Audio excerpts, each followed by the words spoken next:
মুখ্যমন্ত্রী শুনে রাখুন, আর্মিরা আপনাকে দেখে পালায়নি। আর্মি আপনার অবৈধ চামড়া তুলে দিয়েছে বলে আপনি ল্যাজ গুটিয়ে পার্টি পালিয়ে দরিনা ক্রসিং এ চলে গেছেন। আমাদের দেশের আর্মি আপনাকে দেখে ছারপোকাদের দেখে পালাবে কেন? আমাদের দেশের আর্মিকে দেখে চীন পালায়, পাকিস্তান পা ধরে যে সব বিমানবন্দর তো ভেঙে দিলেন, কিছুই তো রাখলেন না।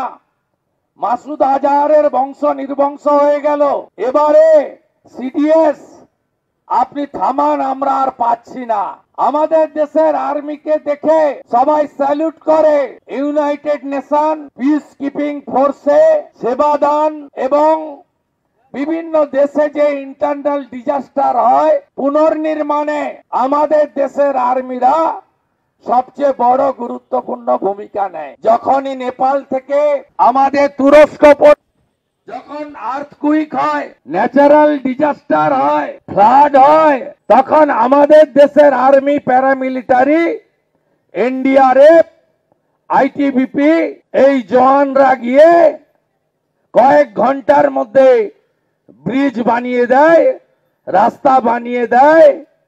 এমনকি তুর্কি পাকিস্তানকে অপারেশন সুন্দরে সাপোর্ট দিল, সেই ইসলামিক কান্ট্রি ভূমিকম্পের পরে 24 ঘন্টার মধ্যে একটা আস্ত হসপিটাল বানিয়ে দিয়েছিল আমাদের দেশের সেনা এবং আধা সেনা। তাই আপনাকে দেখে সেনাবাহিনীর কেউ পালায়নি, আপনি পালিয়েছেন মেয়র রোড ছেড়ে ডোরিনা ক্রসিং এ আপনি পালিয়েছেন। আপনার এত উদ্ধত্ত অহংকার হয় কোত্থেকে? আমি আগের বক্তা মোহন রায় এক্স সার্ভিসম্যানের কথা শুনছিলাম। প্রত্যেকটা ঘটনাতে আর্মিকে অপমান করা।